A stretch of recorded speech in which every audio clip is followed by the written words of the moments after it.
primer lugar, Esteban González Pons, muchísimas gracias por invitarnos a la sede del Partido Popular de la Comunidad Valenciana. Muchas gracias a vosotros por venir. Encabeza la lista del Partido Popular al Congreso por la provincia de Valencia en plena olazo, después de unas autonómicas y municipales donde el Partido Popular ha recuperado mucho poder institucional. ¿Con qué actitud afronta esta campaña a nivel nacional?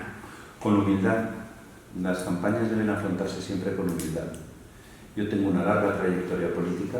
En Valencia se me conoce, he prestado muchos servicios y ahora estaba en Bruselas desde hace 9 años, pero creo que el deber me obliga a acudir a Valencia en este momento y a prestar la ayuda que pueda en Valencia y en España. O sea que vengo a prestar un nuevo servicio y lo hago con humildad. Política siempre debe ser con humildad y más cuando uno pide el voto de sus conciudadanos y sus conciudadanos. Nos hablaba de esa amplia experiencia en política, ha ejercido diferentes cargos institucionales, desde 2014 es diputado en el Parlamento Europeo. Con todos esos conocimientos, ¿qué aporta o cuál es el valor diferenciador de Esteban González Pons para esta campaña? No tengo un valor diferenciador, soy un valenciano más. Lo que me hace candidato es mi condición de valenciano. Lo que me puede hacer un buen diputado es mi condición de valenciano. Y lo que me permite sumarme a la mayoría es mi condición de valenciano, pero la valencianía no la ejerzo con exclusividad de los demás. O sea, yo creo que puede haber otros tan valencianos como yo, pero yo lo soy. Y en este momento en el que creo que mi tierra me necesita, no voy a fallar, voy a cumplir con mi deber y ponerme a disposición del resto de valencianos por si quieren que yo sea uno de sus representantes. Cuando se trata de defender a Valencia, yo creo que no hay nada que le dé a uno un valor diferencial. Soy un valenciano que trabaja en compañía de los valencianos y que aspira a representar a Valencia en el Congreso de los Diputados. Sobre ese trabajo que has realizado en el Parlamento Europeo, háblenos, ¿cuál es la imagen ahora mismo que tiene España en la Unión Europea? España es un país respetado y es un país con fuerza. No en vano somos uno de los 5 grandes de la Unión Europea y además un país del sur que está relativamente alejado físicamente hacia donde se está desplazando el centro de la Unión, que es hacia el este, pero España es un país que cuenta y que siempre va a contar. El actual gobierno no es bien visto en Bruselas, pero no es bien visto porque somos el único país hoy que tiene ministros comunistas en el gobierno. No hay otro país con ministros comunistas, ni con partidos de extrema izquierda como hay, ni soportados por partidos independentistas cuyo objetivo es que le vaya mal al país al que representa en el Parlamento.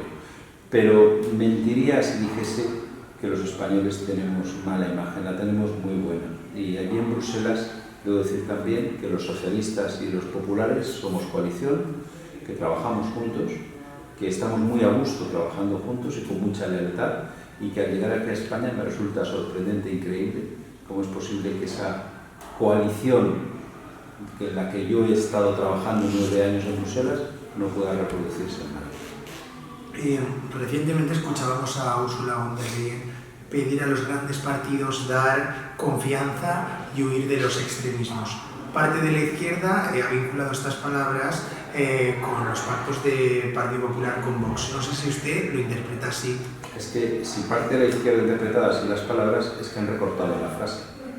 Porque la frase de Ursula von der Leyen fue que los partidos del centro deben entenderse huyendo de los extremismos de derecha y de izquierda. Si se quita la mitad de la frase, pues claro, no se entiende lo que estaba queriendo decir. Lo que pedía Ursula von der Leyen, huyendo de extremismos de derecha y de izquierda, es que el Partido Popular y el Partido Socialista sean capaces de tender puentes como los que tenemos tendidos en Bruselas. No tiene sentido que en Bruselas trabajemos juntos por el interés de España y por el interés de la Unión Europea. Cuando llegamos a Madrid andemos a tortazos. El sanchismo es un término político que los partidos de derecha aseguran se debe combatir. Explíqueme para Esteban González Pons qué significa el sanchismo. que el sanchismo es decir una cosa y la contraria, que ambas sean mentiras e incumplir las dos. Esto es a lo que nos acostumbra este presidente del gobierno, capaz de decir que no dormiría si tuviera Podemos en el gobierno y después forma un gobierno con Podemos.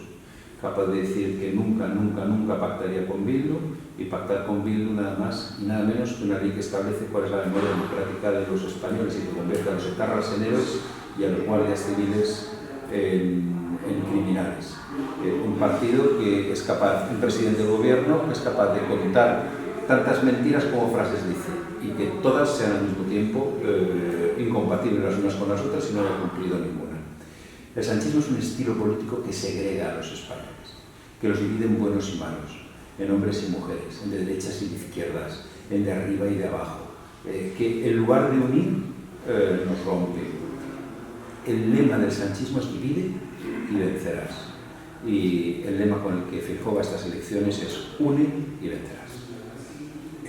Más allá de la derogación del sanchismo como estructura política, ¿cuáles van a ser, de manera concisa, las claves de esta campaña nacional del Partido Popular? Lo primero es la vuelta de la buena política, de la política de calidad. Eso quizás es lo principal. Vamos a intentar entendernos con el Partido Socialista, tender puentes con el Partido Socialista y hacer una política de consenso. En España, como consecuencia del sanchismo, no hay política exterior de Estado. O sea, el giro de política dado con Marruecos es un giro de política individual de Pedro Sánchez. Vamos a volver a una política de Estado en el exterior. Vamos a volver a una política de Estado en materia de defensa. El gobierno no informa al partido de la oposición sobre las decisiones que toma en defensa, ni siquiera del acuerdo para aumentar el número de destructores norteamericanos en la base de Rota, donde, por cierto, se encuentra la parte más del escudo antimisiles norteamericano, cosa de la que no se informa a los españoles tampoco. Vamos a volver a una política de defensa, que sea una política de Estado y de transparencia ante el Parlamento. Creemos que la política de interior es una política de Estado. Creemos que la política de justicia es una política de Estado. Le puedo decir, mire, en economía vamos a bajar los impuestos. En el apartado social y de creación de riqueza vamos a aprovechar los 200.000 millones de euros de fondos europeos que tenemos que están desperdiciando. Pero si usted me pregunta cuál es la preocupación principal de Alberto Núñez Feijóo, recuperar las políticas de Estado. Que la política en España vuelva a ser una solución a los problemas y que no sea la política quien crea los problemas. Decía Felipe González en el 82, cuando le preguntaban qué es el cambio, él decía que España funcione. Bueno, pues yo tomaría esa frase para decir cuál es el cambio del Partido Popular, que la política funcione. Le pregunto sobre los pactos del Partido Popular con Vox en la Comunidad Valenciana. Ya sabe que es un pacto que está dando mucho que hablar estos días. ¿Qué le parece de manera personal a Esteban González Pons? ¿Considera que existe la violencia de género o que debemos hablar de violencia intrafamiliar como aparece recogido en el pacto? Son muchas cosas las que me está preguntando. La primera, pactar con Vox es solo una de las opciones, pero aquí no ocupo otra. En la Comunidad Valenciana el Partido Popular no tenía votos por sí mismo y el PSOE no nos concedía votos, tampoco nos concedía Compromís, y lo que no podíamos ser una repetición electoral. El Partido Popular intenta formar el gobierno que más se parezca a las comunidades autónomas en las que va a gobernar, dependiendo de las fuerzas políticas que tiene a su alrededor.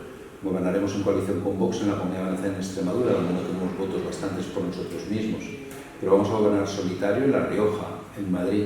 Vamos a gobernar solitario en Cantabria, donde tenemos un pacto con el Partido Regionalista Cántabro. Gobernamos con coalición canaria, en Canarias. Hemos facilitado al PSOE el gobierno del Ayuntamiento de Barcelona. Hemos facilitado al PNV el gobierno del Ayuntamiento de Vitoria para que no lo cogiera Bildu. Hemos facilitado al PNV y al Partido Socialista también el gobierno de la Diputación Foral de Guipúzcoa para que no lo cogiera Bildu. Estamos negociando con el PSOE la Diputación de Barcelona. En Valencia puede que también tengamos la Diputación con otro tercer partido que no es definitivamente el Partido Socialista. Pactar con Vox no es la única opción del Partido Popular. Es quizá en algún sentido la que nos queda cuando se nos cierran todas las demás opciones. Pero no puede ser que el Partido Socialista no nos permita gobernar y tampoco nos permita pactar con Vox. La consecuencia es que el Partido Popular no puede gobernar nunca y España necesita un cambio.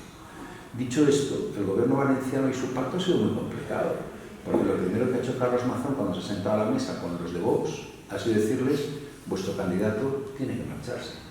Y Vox ha tenido que encajar que quien fue su número 1 en las elecciones generales estaba vetado por el Partido Popular. Por lo tanto, era un pacto difícil y finalmente se alcanzó. Y dentro de esta pregunta usted ha introducido el tema de la violencia de género, negar la violencia de género, que yo prefiero llamar la violencia machista. Negar la violencia machista es como negar que la Tierra es plana. O sea, la violencia machista no es opinable, es un hecho. Y para el Partido Popular es un hecho que hay que combatir. De hecho, hemos sido nosotros quienes hemos promovido la reforma de la ley del sí es sí, que en mi opinión ha sido la agresión más brutal que ha sufrido la libertad de las mujeres en muchísimo tiempo. También, a raíz de estos acuerdos que se han llevado a cabo en otros ayuntamientos, hemos visto gestos significativos, como por ejemplo la retirada de lo de las banderas LGTBI. ¿Qué opinión tiene de esto? Pues yo creo que toda bandera que represente a un colectivo o una persona oprimida me representa. Toda bandera que represente a un colectivo o una persona que necesite protección, amparo y solidaridad me representa a mí. Y para mí, igual que cuando llega el día, pido que hicen la bandera de Ucrania por todos aquellos ciudadanos y ciudadanas de Ucrania que se están jugando la vida, cuando llega el día que llaman del orgullo, estoy satisfecho de que en 2 ayuntamientos donde gobierna mi partido se hice la bandera arcoíris, porque representa a millones de personas que no solo sufren homofobia, sino que son asesinadas, que son torturadas, a las que se hace desaparecer simplemente por decidir de forma diferente a la mayoría, y yo no sé si diferente a la mayoría, pero por decidir cuál es su forma personal de amar. A mí la bandera arcoíris me gusta. Y siguiendo en esta línea, en cuanto al PIN parental, que es algo que se recoge también en este pacto en la Comunidad Valenciana, ¿cree que es una buena herramienta educativa que se debe establecer a lo mejor a nivel nacional? ¿Qué opina de esto? Opino que tendrán que ver cómo lo hacen, porque es delicado. Hay dos líneas difíciles de conciliar, cuya convivencia puede ser conflictiva. Por un lado está el derecho de los niños a recibir una educación sexual apropiada, y por otro lado el derecho de los padres a participar en la educación sexual que reciben los niños. Así que habrá que conciliar ambas cosas. En materia educativa, lo mejor sería que con la vuelta a las políticas de Estado tuviéramos por fin una política educativa de Estado de la que hemos carecido en España desde la transición. Yo creo que todos los niños deben ser educados para poder vivir su sexualidad de una forma plena, satisfactoria y segura. Y al mismo tiempo creo que los padres también tienen derecho a participar en esa educación. En términos económicos, la izquierda está sacando pecho de datos como el empleo o la baja inflación respecto a nuestros socios europeos. ¿Consideran que son datos maquillados? ¿Qué radiografía económica hace de la realidad de España? Muy mal. Los datos macro pueden siempre presentarse de una manera más o menos digna. Pero hay hechos que son innegables, como que hemos sido el penúltimo país de Europa en recuperar el PIB prepandemia, solo por detrás de otro. Y esto significa que la economía española ha ido peor que todas las demás menos una. Ahora bien, no voy a centrarme en los datos macro, voy a centrarme en los datos micro, que son los que importan. Voy a centrarme en el precio de los alimentos, voy a centrarme en el número de familias que ya no llegan a fin de mes, según el Banco de España, en el número de familias que ya están en la pobreza, según Cáritas. Voy a centrarme en el precio de las hipotecas, que la hipoteca media es de 500 euros al mes y ha pasado en solo un año a ser de 710 euros al mes. Voy a centrarme en los más de 300.000 millones de euros, de los 30.000 millones de euros, perdón porque me he equivocado con la cifra, de los 30.000 millones de euros que según el Banco de España los ciudadanos y ciudadanas de nuestro país han sacado de sus depósitos de ahorro desde el 1 de enero de este año porque no llegaban a final de mes. Esa es la España real. La España real es una España en la que ha vuelto la pobreza, en la que las familias no pueden pagar como consecuencia de la inflación el precio de los alimentos, que no pueden pagar muchas veces el precio de la hipoteca y en la que estas grandes cifras que marean del PIB y el POP del gobierno de Sánchez suenan a broma cuando no las contrasta con la cara de los hombres y las mujeres que están en el supermercado mirando cuánto han subido los alimentos.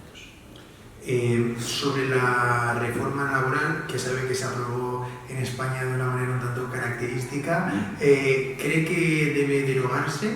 No. ¿Hay que introducir algún tipo de cambio? Habrá mejor que hacer algún ajuste hablando con los sindicatos, con los empresarios, pero es una reforma laboral que está avalada por Bruselas, que cuenta con el respaldo de sindicatos y empresarios y por lo tanto excepto algún ajuste que habrá que hacer, como por ejemplo eliminar esta cortina de los falsos trabajadores fijos, a los que se llaman fijos discontinuos, que en realidad son trabajadores no fijos, pero bueno, alguna clarificación habrá que hacer, pero la reforma laboral sigue siendo en esencia la que hizo el gobierno de Rajoy. Le pregunto entonces si debe hacer el Partido Popular algo de autocrítica al hace unos meses votó en contra. El Partido Popular con humildad debe decir que debemos haber votado a favor, pero creo que equivocarse es de sabios y rectificar también. Y luego, si lo bueno es que no ha tenido consecuencias. Porque equivocaciones como la del gobierno con la ley del sí es sí, y empecinamientos como ese sí han tenido consecuencias. Este no, con humildad hay que decirlo, no debemos haber votado.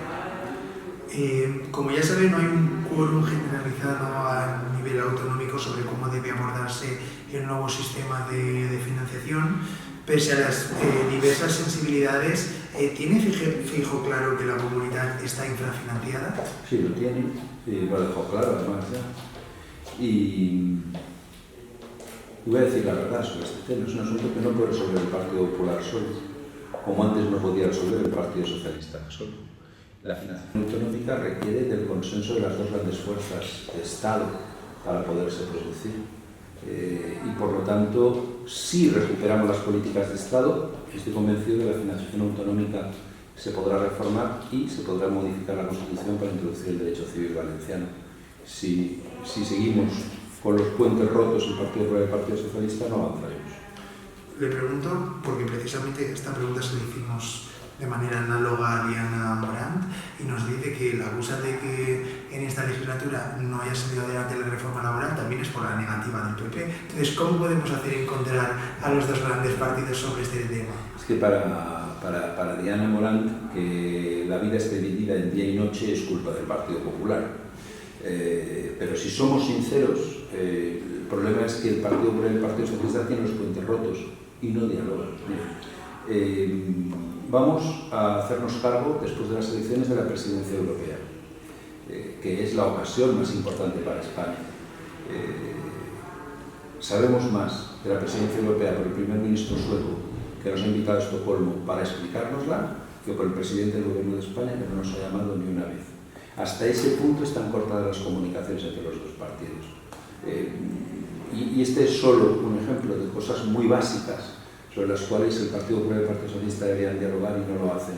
Decir que es culpa del Partido Popular es tan mentira como si nosotros dijéramos que es culpa del PSOE. El Partido Popular y el Partido Socialista hoy no hablan de nada y es una anomalía en Europa que debemos corregir. En el momento en que el Partido Popular y el Partido Socialista hablen, podremos perfectamente llegar a un acuerdo. Esta historia de Diana Morant de que el Partido Popular es malo y es el culpable de todo y a los niños les debe dar miedo es un poco infantil. Es una política que toma por idiotas a los ciudadanos, que saben distinguir las buenas y las malas políticas, saben que los políticos no somos ni buenos ni malos, sino que tenemos unos principios y unos valores y los ejercemos de acuerdo con las circunstancias que nos rodean. En España la anomalía se llama falta de diálogo entre el Partido Popular y el Partido Socialista. Y por esa brecha que separa el Partido Popular y el Partido Socialista se caen todas las buenas iniciativas, como la reforma de la financiación. También he tenido oportunidad de preguntarle a Águeda Amicó de Compromís cómo se siente hablando de financiación después de que Compromís le diera el voto en la investidura a Pedro Sánchez con el compromiso por parte de Pedro Sánchez de que en 8 meses había un nuevo modelo de financiación. Ya han pasado 4 años y no ha llegado. Y que ahora está reclamándonos al Partido Popular lo que no le ha reclamado al PSOE en 4 años. No nos engañemos, ni Partido Popular ni PSOE. La falta de diálogo entre todos es lo que provoca este problema. ¿Qué piensa sobre la deuda histórica? ¿Cree que un gobierno del Partido Popular debe compensarla de algún modo? Vuelvo a lo mismo. Creo que la deuda histórica, si por eso se refiere a la deuda adquirida por la Comunidad Valenciana para hacer frente a la infrafinanciación, debe ser satisfecha y atendida en el nuevo modelo de financiación autonómica. Pero eso no lo puede hacer el Partido Popular solo. Eso lo tienen que hacer todos los partidos políticos conjuntamente, en especial el Partido Popular y el Partido Socialista. Creo que eso debe incluirse, pero también creo que si no reconstruimos los puentes en el centro, será muy difícil que podamos cambiar el modelo de financiación. Es antes recuperar la política de Estado y después cambiar el modelo de financiación. Decía Alfonso Guerra que el modelo de financiación es una manta. Cuando uno estira para cubrirse la cabeza, le destapa los pies al otro.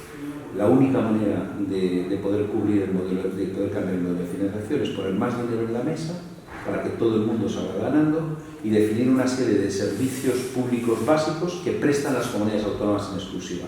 Y el dinero que se pone encima de la mesa es para cubrir esos servicios básicos.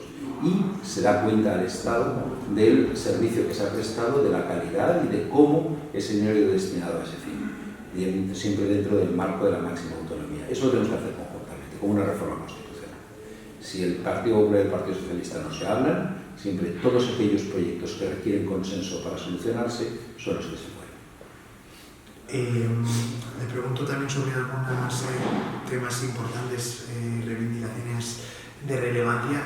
Esta debe ser la gran legislatura de la vivienda, o así coinciden la gran mayoría de partidos políticos. Sabemos que a PP y Vox no le gusta la ley aprobada por el gobierno de Sánchez.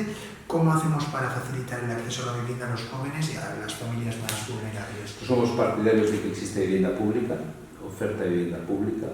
Somos partidarios de que exista oferta de vivienda subvencionada y somos partidarios de que exista flexibilidad en el mercado del suelo para que los precios bajen. Lo que no compartimos es la intervención en el mercado de alquiler. Todos los mercados intervenidos son mercados alcistas en precios y son mercados en los que se retraen las ofertas. Y la consecuencia estamos empezando a verlas ya en muchos sitios. El de intervención en el mercado de alquiler lo que está produciendo es que se reduzca el número de ofertas, que se reduzca la oferta de viviendas en alquiler. Hay que tomarse muy en serio el tema de la vivienda, pero no con soluciones simples. Los problemas complejos, cuando reciben una solución simple, se vuelven más difíciles de resolver. El problema del agua en la Comunidad Valenciana sigue sin solución. Entre el agua para todos y el agua para siempre, ¿por dónde debe venir la solución para garantizar el agua en nuestros campos y en nuestras infraestructuras? Y si piensa que las desaladoras pueden ser unas aliadas. Yo creo, ya me han dicho muchas veces, que las desaladoras son centrales nucleares del mar. Las desaladoras emiten muchísimo CO2 y contaminan el mar con la salmuera. No tiene sentido que si tenemos un excedente de agua en superficie en la península ibérica, no lo redistribuyamos. Sería como no tener un mapa de carreteras y que cada cual hiciera las carreteras que quisiera. Necesitamos un mapa de agua, necesitamos interconexión entre las cuencas.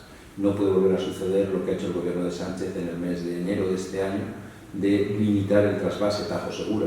Las cuencas tienen que estar interconectadas y donde sobra agua hay que llevarla a donde falta. Estamos enviando a Portugal el doble de agua que tenemos comprometida con ellos enviarles. Todo ese agua que se marcha a Portugal sin que la hayamos usado y que no tenemos obligación de mandarla a Portugal, es agua que se puede utilizar en España.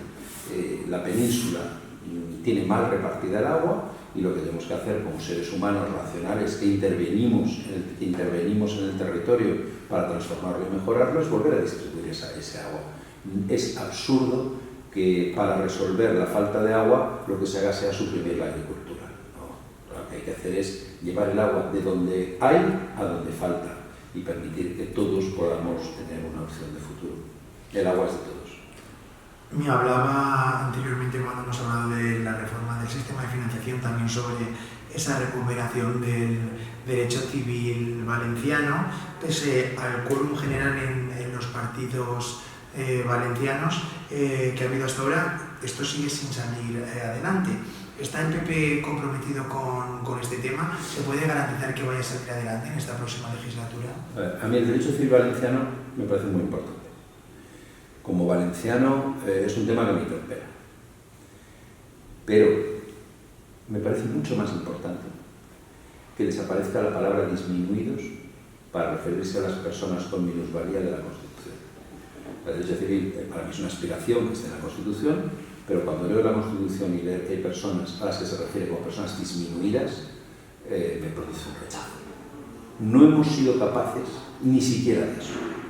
La ruptura del diálogo entre el PP y el PSOE es tan profunda que no hemos sido capaces ni de eliminar el término disminuido de la Constitución. ¿Vamos a meter el derecho civil valenciano? O sea, no es un problema de desacuerdo sobre introducir el derecho civil valenciano en la Constitución, es un problema de falta de diálogo entre las fuerzas políticas que lo tenemos que hacer. Es que si no dialogan el Partido Popular y el Partido Socialista, todo lo que se tiene que hacer por consenso no se puede hacer. O cambiamos esta política que yo llamo sanchista, que consiste en decir, tú eres malo, yo soy bueno, contigo yo no hablo, a ti te rechazo, porque yo estoy en posesión de la verdad, y vamos a una política mejor, en la cual yo acepto que tú tienes razón, tú aceptas que yo tengo razón, y entre los dos intentamos ponernos de acuerdo y hacer las cosas juntos, o no habrá derecho civil valenciano, no habrá reforma de la Constitución, no habrá reforma del modelo de financiación, no habrá política de Estado en materia exterior. No podemos ser el único país de la Unión Europea en el que la derecha y la izquierda no dialogan. No podemos ser. Y te lo digo yo, que vengo de Bruselas, donde llevo 9 años trabajando en coalición con los socialistas. 9 años resolviendo problemas como suministro de mascarillas, como guerra en Ucrania, como Fondo Next Generation, con los socialistas y llevando con ellos el diálogo hasta las últimas consecuencias. Es absurdo que no dialoguemos en España. Entonces, el derecho civil valenciano, sí estamos todos de acuerdo. ¿Qué hace falta? Que el PP y el PSOE en Madrid tengan suficiente diálogo para poder afrontar esa reforma constitucional. Nosotros, Alberto Núñez Feijóo quiere ser ese presidente del gobierno que es capaz de dialogar con el líder de la oposición. Y ya para terminar, nos hablaba a lo largo de toda la entrevista de esos grandes acuerdos, de esa falta de comunicación entre el Partido Socialista y el Partido Popular. No sé si usted es partidario, llegado el momento, sé que a los políticos no les gusta nunca hablar de futuribles, pero de abstenciones tácticas para que ni el Partido Popular tenga que acordar o llegar a un acuerdo con Vox, ni tenga que hacerlo Pedro Sánchez con Sumar. O si en esta estructura de pactos cree que Sánchez como tal es un problema para poder llegar a algún tipo de gran acuerdo. Sánchez es un problema. Sánchez es el del no es no. ¿Y qué parte del no usted no ha entendido? Sánchez, en su política, en su relación con el centro político español es sectaria. Dicho esto, porque vamos a no engañarnos, dicho esto, yo prefiero abstenerme, o sea, si gana Sánchez, yo prefiero abstenerme yo para que gobierne antes que tenga que pedirle el voto abierto. Y me gustaría que dijera lo mismo. Pero yo se lo digo así, claro. Los valencianos que me voten, que sepan que si Sánchez es el ganador y va a tener que apoyarse en Bildu, yo por lo menos me abstendré para que pueda gobernar sin necesidad de contar conmigo.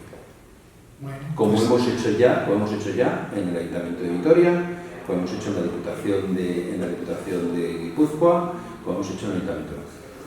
Pues lo veremos llegado el momento porque ya estamos en la cuenta atrás. Muchísimas gracias, Esteban González Pons, candidato al Congreso de los Diputados por la provincia de Valencia por el Partido Popular. Muchas gracias y buen día.